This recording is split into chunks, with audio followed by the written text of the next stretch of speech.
Hello, stage is yours. Thank you. Hello, everyone. Thank you guys for coming. Today, I'm going to be giving a talk on a one-year Terra retrospective. For anyone who doesn't know, my name is Sunny. I work on a project called Osmosis. It's a DEX on Cosmos. If you don't know what it is, I don't know what you're doing here. But last year at Gateway, I actually failed to give a talk because it was like literally I was dealing like in the hacker room just dealing with the Terra crash, and we had to go fork the Terra chain twice to prevent a staking attack and fix Osmosis and stuff. So just did a live AMA, and got a chance to talk a little bit then about it had just happened that week, and okay, how is Cosmos going to develop post Terra? And now I think it's now that we're almost exactly 1 year later, I think it's a good time to kind of look back and see okay, how has Terra impacted both the Cosmos ecosystem, but also crypto as a whole? So I actually originally wrote this as a blog post 6 months ago and it was called the 6-month retrospective, and I was all ready to go to post it, and was ready to go, and I would have gotten away with it if it weren't for those darn kids. And so I don't think my blog post would have gotten too many eyeballs that week, so I just ended up just pocketing it and never publishing it. But the thing with FTX is we are building DeFi. If you've been in the space long enough, you are used to this. This happens every couple of years. You have Mt. Gox, you had Quadriga. Obviously, FTX is of a massively different scale. But we know the solutions here. This is literally what we're trying to fix, is move away from these centralized entities. I think the analysis of what happened to Terra is a lot more interesting, right? Terra was not this centralized exchange. It wasn't this CeFi thing. It was actually a DeFi protocol, and something that I'm sure a lot of us in this room probably heavily bought into, not just financially, but truly believed in it, right, for a while.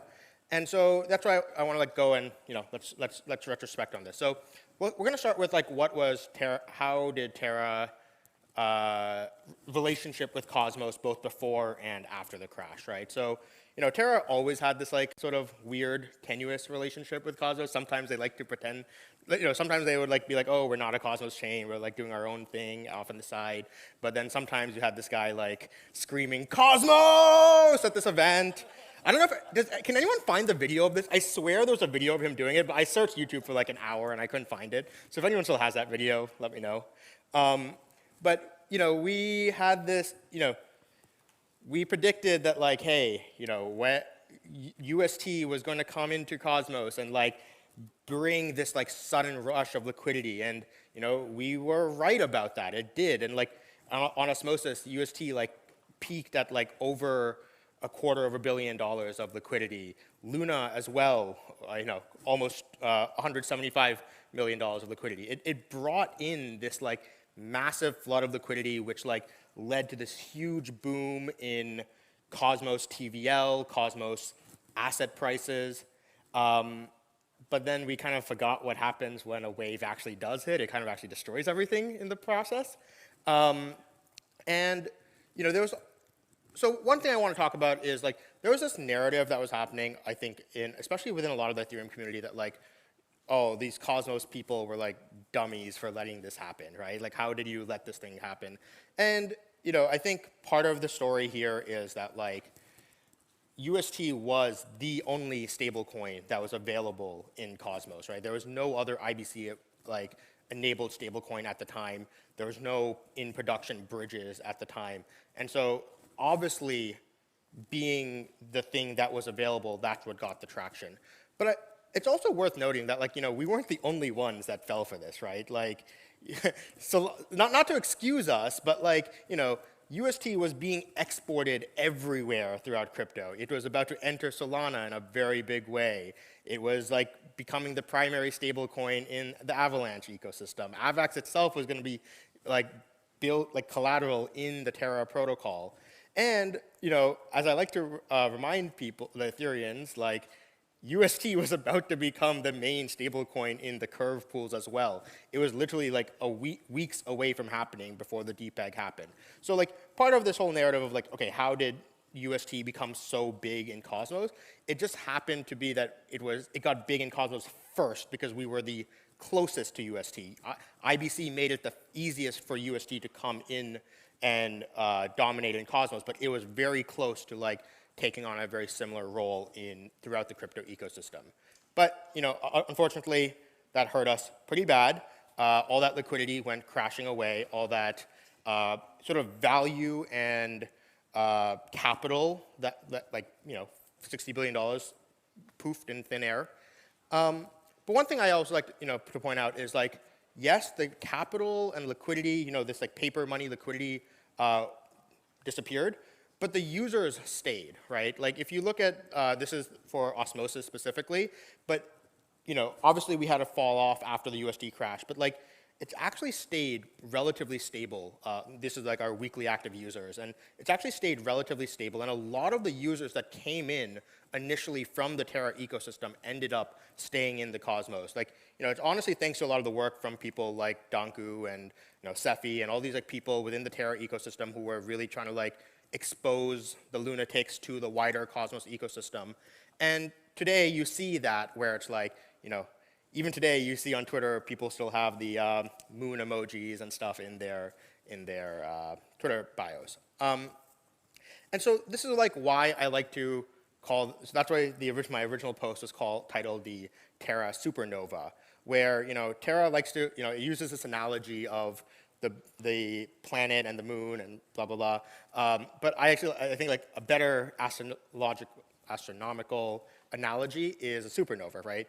Terra was this, star, became so big, attracted all the mass, and at some point it just explodes and sends the stardust throughout the cosmos, including the users, but also all the developers and projects, right?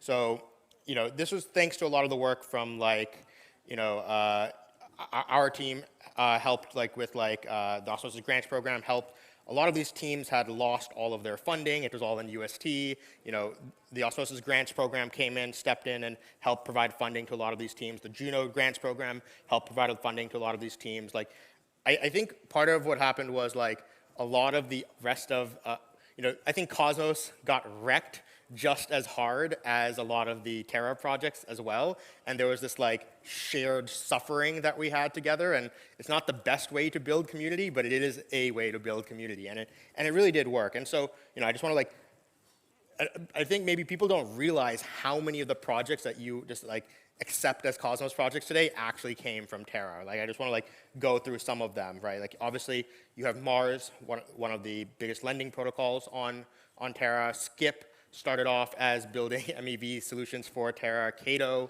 was a fiat on-ramp originally for UST. IBCX was built by the original Anchor team. They left, created a new company called AlphaWorks, built the IBC index. Levana is a perps protocol launching on Osmosis pretty soon, so similar to GMX style. Astroport is building liquidity vaults on Osmosis, Injective, Neutron, a bunch of other Cosmos chains. Margin, another perps protocol. CDT is this stablecoin that we'll talk about in a little bit. The Apollo DAO, they've built the multi-sig tooling that is lifesaver, because otherwise it's really annoying to use the Cosmos SDK multi-sigs. TFM, they have some really cool, you should check that out. It's actually probably one of like the best trading interfaces for Osmosis. Like you actually have charts and everything there. Very nice to use. You have a nice NFT aggregator. CoinHall, also really great. You have projects like Prism. They're launching a Cosmos SDK chain pretty soon. Zodiac is launching on Osmosis pretty soon. Leap Wallet, if any of you have used it, it's like an amazing wallet. Check it out. They, originally started on Terra, now are one of the biggest Cosmos multi-chain wallets. You have Loop, White Whale, Eclipse, which Yaz just mentioned in his previous talk. They're building, a framework to build rollups on top of Cosmos. You have Obi, which is building Osmosis smart accounts and generalized account abstraction-based wallets. You have even like some of the most popular NFT projects from, I'm sure everyone's seen the hero NFTs that were, all throughout Terra. They're launching on, they're on Stargaze. You also have developer tools like Beaker. Beaker was, if anyone was familiar with Terraform, it was like the developer toolkit that people used to use in Terra. Well, Beaker was like, the developer who built that came over to the Osmosis team, and we've built Beaker, which is a framework. It's like the hard hat or foundry for CosmWasm, and it's a way for anyone to like easily build CosmWasm apps. You have Abstract, which is also built by some ex-White Whale people, but you can basically easily build. It's almost like an open Zeppelin for CosmWasm. You have Cellatone, built by the ex-Prism team. It's sort of the best block explorer and remix style application for actually interacting with CosmWasm applications.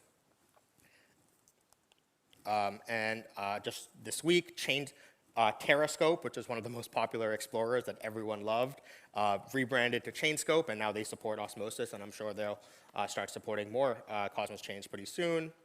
And then you even have like Terraform Labs also contributing tooling as well. Like, they've made their popular Terra Station wallet be a multi-chain Cosmos wallet. They're building this alliance thing, which is a interesting security model. I think it has some issues. I think they should come work with us on mesh security, but it's still, it's nice to see that they're actually contributing to security models throughout Cosmos. And I will, before I get raged at in the comments, yes, of course, Kujira. I don't know why people think I have some issue with Kujira. Anyone who one thing I've learned from Jay is anytime this unnecessary drama happening, like there's probably like something like someone's trying to seed it for no reason, right? Like, I really love what the Kujira team has been building. They've built one of like the best order book interfaces, one of the best staking API interfaces. One of the really good UI around the USK stablecoin, and I'm just I think they've done a really good job at bringing the Terra community back, like vibes into Cosmos, which is cool. So yeah, Cosmos. We have this stardust throughout Cosmos. Obviously, we do have this challenge in front of us, which is, how do we start? Eventually, the stardust has to start to build new stars again, right? And so we'll talk about that a little bit later. And we also have a panel later this in the Neutron Hacker Lounge about like where is Cosmos going to be looking a year from now. So come check that out to like figure out, okay, now with all this stardust, where does Cosmos go from here for the next 1 year? Now I want to step back and focus away from Cosmos for a second and talk about what impact did Terra have on crypto as a whole. So as many of you, I'm sure, I got into crypto because of Bitcoin. I wanted to build the digital money, right? Turns out Bitcoin, it doesn't actually serve that great of a function as digital money. It's really more of like digital gold, and there's a reason the gold standard fell apart. I always show this class, but I really highly recommend it. It's called The Economics of Money and Banking. It's on Coursera for free. I took it originally because I was like, oh, you gotta understand the banks, know your enemy to take them down. And I took it and I came out with like, damn, fiat currency is actually really brilliant. But it has a very like interesting property, which is like, in any monetary system, you're balancing these two things, discipline and elasticity. Discipline is, how rigid the monetary supply is, which, you don't want, and you need discipline in a system. You don't want to enter hyperinflationary systems, but you also need elasticity, right? You need, what elasticity basically means is, money is a market, or it's an asset, it has a price, and what happens is as the demand for money changes, you want the price to remain relatively stable. So elasticity is basically how you build it into a market that the supply can be reactive to changes in demand. As the demand for money increases, you want the supply of money to increase, right? And this is like the fundamental problem with why Bitcoin and ETH and all of these things will never be a true medium of exchange, unit of account. You're never going to denominate long-term debts in this because it's not stable, right?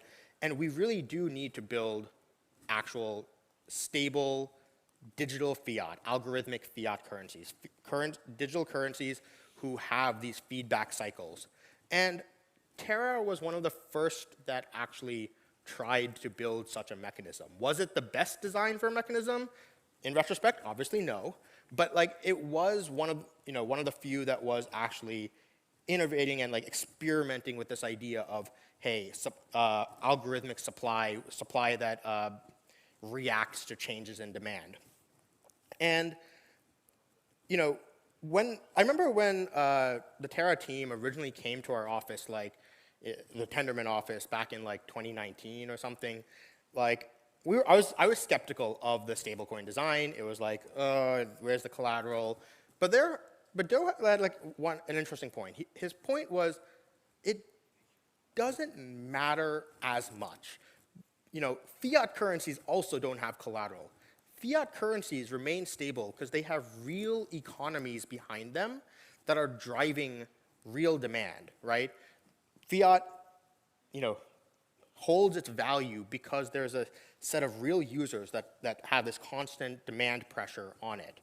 And this is actually a really good post from like back in like 2018 where he talked about this, like how do you build economies that bootstrap demand? How is that build seniorage systems, tax systems within the Terra system that is going to keep the thing stable?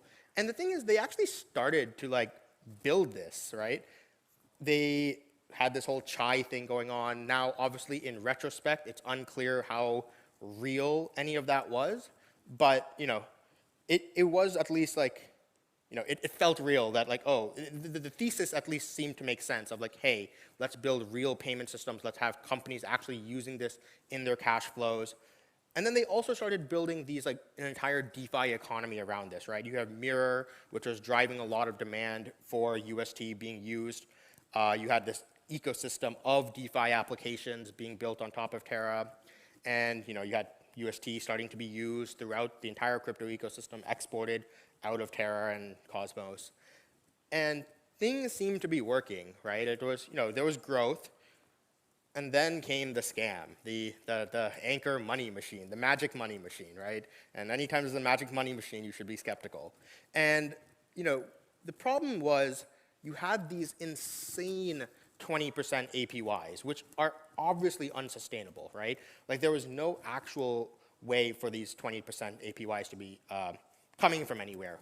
Where they were coming from was, inflation of Luna and of the Anchor token and basically being used to subsidize the project. But what this did was it changed it from organic demand to majority of UST was there for inorganic reasons, right? They weren't actually being used in payments or in actual DeFi protocols. It was all just sitting there for this like yield farming purpose, which is the exact thing that Terra set out to not do. They wanted to build a real economy, not yield farming Ponzi schemes, right? And and you had this like, it just like exacerbated from there, right? You had like Abracadabra with their degen box like levering up.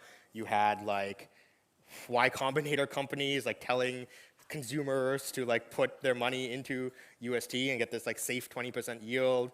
A lot of the DeFi applications on top of Terra shifted from building real products to just basically building anchor vaults. And you also had this like nefarious situation almost where you had something like Mars, which was a real lending product on top of Terra, but it couldn't compete with the 20% yield that was being issued by Anchor, right? And this is like, not only now do you have like a lot of inorganic demand coming for Anchor, but you've also started vampiring all the organic demand for your stablecoin that was actually being built by these real products. And this is like where everything went wrong, right? Because as soon as things got a little bit shaky, right? This is from the jumps analysis of the DPEG, like everyone went running for the door, right? And so this like, obviously, right? Like, what are the lessons we learned here? Like, people want to be like, oh, we shouldn't be building algo stables. Algo stables are fundamentally broken. No, what we really learned was algo stables propped up by Ponzi's don't work. But it's like, no shit. Like, of course not. Like, and that's what's like, to me, so upsetting about the whole thing is that they like set out to, with a hypothesis about an economic experiment they wanted to run, and then they got greedy and blew up their own experiment. And we didn't learn anything out of it, right? Like, the whole beauty of crypto is like we get to run these like crypto economic experiments and see how things work. But like, I don't know what were the lessons learned here other than this, right? Like, and it's sad because like now everyone's too scared to keep innovating on algo stables. But my take is the show must go on, right? Like, if we don't keep innovating on decentralized money, like, what is the entire point of this industry? Bitcoin, it was meant to be the peer-to-peer electronic cash system. Like, this whole DeFi thing is kind of dumb if we're all just like using centralized stablecoins and like might as well be using like centralized like CBDCs on like bank ledgers, right? Like, we shouldn't let the UST collapse, let us lose sight of the goal, right? And obviously, yes, centralized stablecoins, great. We're going to bring them into Cosmos. USDC is coming to Cosmos. Tether is coming to Cosmos. But like, we need to figure out how do we build like stablecoins that aren't reliant on these centralized systems, right? And there are some experiments that are running right now throughout crypto that I am excited about, I'm interested in. There is a secret underground group of people out there who are still experimenting with algo stables. They don't like to be known as much because you get laughed out of the room when you tell people you're doing that. But like, you have things like Spot and Beanstalk. I think they have some interesting ideas around debt. I am not advocating for them. I'm just saying, I think the experimentation and the research is important. You have projects like, doing stuff with partial collateralization. I like what Frax has done. In a way, you could think about it, Terra was also moving towards a partial collateralization system. They were trying to build up these LFG reserves, but it kind of too little, too late, You have projects working with floating rate exchange currencies, right? I really like the stuff that the Rye team has done. And like, long term, even in the traditional world, we know pegged currencies don't work, right? Like, you had the infamous Bank of England peg break, right? Like, it's very hard to hard peg currencies, which is why today we've moved towards a world of like free floating currencies. And if we want to build a digital native fiat currency, we can't expect to be pegged to the dollar, but what we want to do is be stable relative to some notion of value, right? And the Rye team has, even Terra knew this, right? Their goal, people might not remember, they didn't start with a USD stablecoin, right? They started with SDR, and then, to bootstrap the demand, they ended up having to shift towards a US dollar stablecoin. But the point was always to shift towards away from the US dollar peg towards a more free-floating exchange rate. And I think that what's happening with Rye is really interesting, that you can actually see that despite being a floating rate currency, it's actually more closely followed the US dollar than most other, on average, most other like major world currencies, which is a very, heartening outcome from what's happening with Rye. I also like the stuff that Liquidity is doing with like direct redemptions as a way of like avoiding the need for the PSM and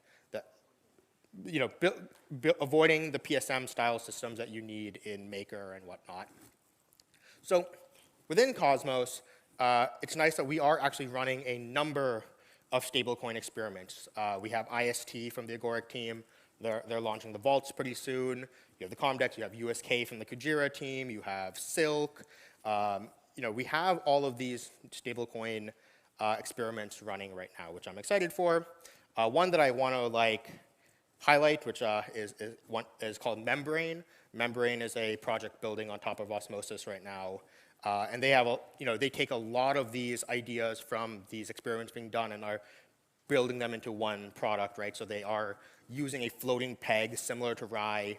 They take this liquidation queue system similar to USK, along with a stability pool similar to Liquidity. So you have this multiple tiered system of how liquidations work. By the way, anyone doesn't follow Trix on Twitter, definitely follow him. Every year I do this like analysis of whose tweets did I like the most that year, and I think in 2022 Trix was my like #1 or #2, so massively underrated account. Follow him. But then, direct collateral redemptions, it'll be pluggable into Mars credit accounts. One key that they're really focused on is no centralized stablecoin collateral, right? We want this thing to be a fully decentralized thing, no PSM. And then one of the cool things they've been working on is this idea of asset bundles, where it's like a truly multi-collateral CDP. So, even in things like Maker multi-collateral DAI, you have multiple CDP vaults, but they're all isolated, right?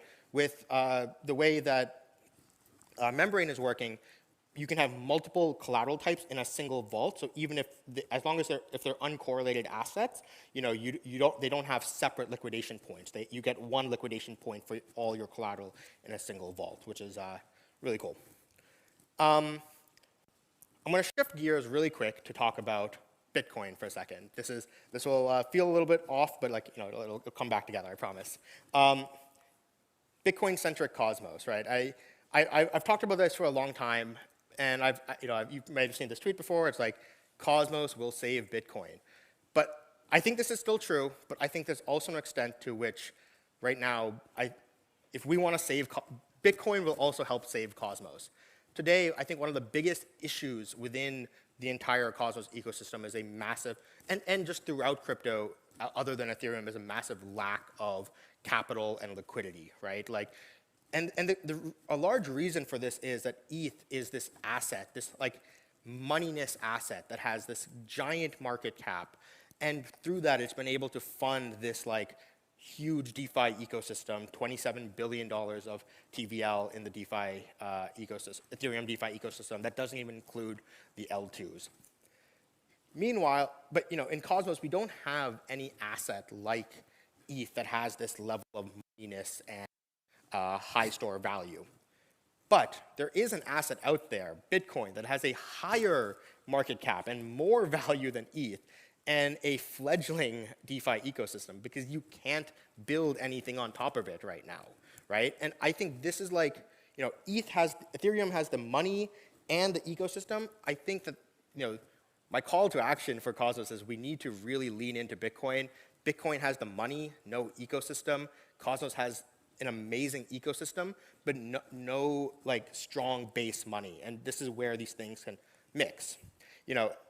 Bitcoin will be the blockchain will just be the asset issuance chain. It is an app chain, and then the Bitcoin, the asset, should flow throughout Cosmos and be the base store value asset for the rest of the ecosystem. And there's been this like resurgence in excitement around Bitcoin, obviously driven partially through ordinals. Now you have all these things like BRC20 tokens, and I think UD is doing a great job at like saving Bitcoin culture right now and like making Bitcoin be this like fun, exciting thing. And I think there's really an opportunity right now for like to really push changes in the Bitcoin protocol. But now you have all these ordinals and stuff happening and whatnot. And this is how they're being traded, literally via spreadsheet. It's like absurd, because Bitcoin still doesn't have the programmability right now. And so this is why I call on the Cosmos community. I'm working with the Axelar team, the Babylon team, to build all these like decentralized bridges to Bitcoin, so we can bring Bitcoin into the Cosmos and do more things with it. And so we're working on all these decentralized bridges right now. But in the meanwhile, to kickstart this process, we've been working very closely with BitGo to bring native WBTC to Cosmos. And so we'll be able to, it'll be their third deployment of WBTC after Ethereum and Tron.